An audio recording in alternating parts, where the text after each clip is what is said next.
채모는 형주 양양군 출신으로 그의 가문은 한나라 말에 가장 번성하는 가문들 중 하나였습니다. 그것을 증명하듯 채모의 고모는 계위 장원에게 시집을 갔고 큰 누나는 제갈량의 장인으로 유명한 황승원에게 시집을 갔으며 작은 누나는 유표의 둘째 부인이 되었다고 합니다. 그리고 채모의 집은 제주 위에 있었는데 집이 매우 크고 좋았고 네 담장의 모퉁이는 모두 푸른 돌로 지어져 있었으며 비천만 수백 명의 4에서 50곳이나 되는 별장을 소유하고 있었다고 하니 보유한 재산이 어마어마했던 것으로 보입니다. 전약에 따르면 당시 형주는 도적대들이 들끓었고 원술이 형주의 병사들을 자신의 사병처럼 이용하고 있었기에 채모는 새로 형주자사로 부임하게 된 유표가 홀로 형주 지역에 들어오자 유표에게 힘을 실어주어 그가 형주를 평정하는데 도움을 줍니다. 그로 인해 채모는 유표의 최측근이 되어 강하와 남군 태수 같은 주요 관직을 역임했다고 합니다. 그리고 앞서 말했듯이 채모의 작은 누나가 유표의 처가 되었기에 유표와 채모는 때려야 뗄 수 없는 관계가 되었습니다. 유표에게는 장남인 유기와 차남인 유종이 있었는데 유종이 채부인의 조카, 즉 채씨 가문의 사람과 결혼하게 되면서 채모는 유종을 유표의 후계자로 만들기 위해 유표와 유기의 사이를 멀어지게 만들었고 조비가 쓴 문학 비평서인 전론에 이에 대한 내용이 자세히 묘사됩니다.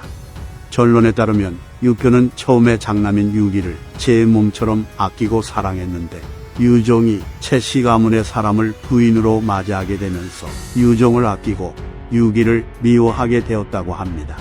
이에 채모와 장류는 유종이 잘한 것이 있으면 비록 사소한 거라도 반드시 소문을 냈고 잘못을 하면 큰 문제라도 반드시 덮어주었으며 채부인까지 나서서 유표에게 유종의 좋은 점을 칭찬하니 유표는 유종을 더욱더 아끼게 되었고 유기와는 점점 멀어졌다고 합니다.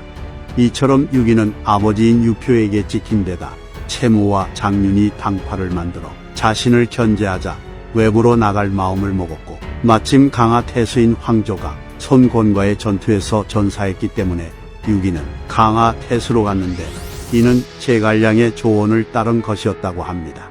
하지만 채모와 장윤은 여기서 만족하지 않고 유기가 잘못하는 것을 엿보고 헐뜯었는데 이로 인해 유기가 잘한 것이 크다 해도 가려지지 않는 것이 없었고 잘못은 사소한 것이라도 드러나지 않는 것이 없었다고 합니다. 이에 유표는 유기에게 화를 내는 일이 많아졌고 날마다 책망하는 편지를 써서 보내다가 결국 차남인 유종을 후계자로 삼았다고 합니다.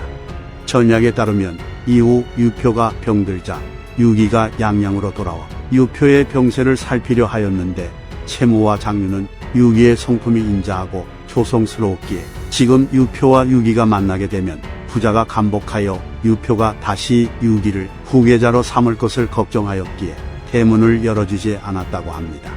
그리고는 유기에게 장군께서는 군께서 강하를 다스려 나라의 동쪽 울타리가 되라고 명하셨으니 그 책무가 매우 중합니다.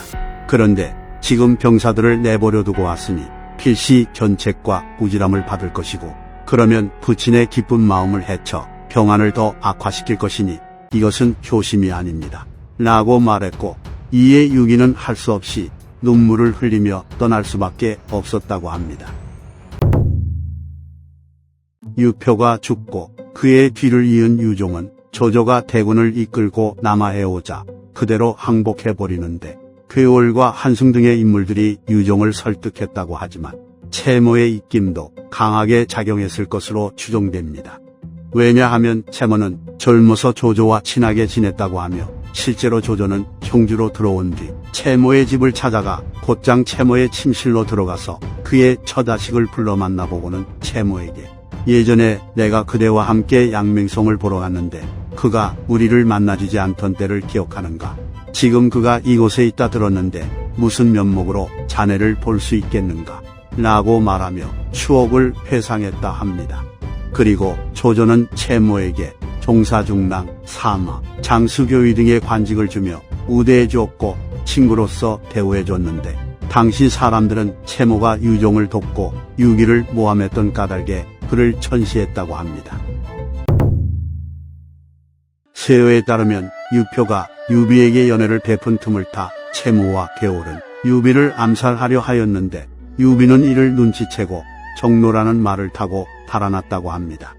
하지만 동진의 학자인 손성은 이 기록에 대해 유표의 수하들이 유비를 죽이려 했다면 둘의 틈이 벌어지는 게 당연할진데 그러지 않았으니 이는 모두 세속의 그릇된 말일 뿐 사실이 아니라고 말했다 합니다. 그래도 어쨌든 저런 내용이 기록으로 남아있는 것으로 봐선 채모 같은 유표의 최측근들이 유비를 견제했다는 건 분명해 보입니다. 연희에서는 조조가 주유의 방강계의 노무가 채모를 처형해 죽이는 것으로 나오지만 앞서 언급되었듯이 실제로 조조와 채모는 친구 사이였고 채모는 사람들에게 욕을 먹긴 했으나 잘 먹고 잘 살았습니다. 그리고 채모의 가문은 진나라 영가 말까지 그 자손들이 더욱 번성하고 부유해졌으며 그들은 체주 위에 모여 살았는데 도적 왕녀가 난을 일으켰을 때 일가 종족들이 모두 학살당해 채씨 성을 회복한 이가 없을 정도라고 합니다. 이상 삼국지 인물열전 채모편 마치겠습니다. 재미있게 보셨다면 좋아요와 구독, 알림 설정 부탁드립니다. 감사합니다.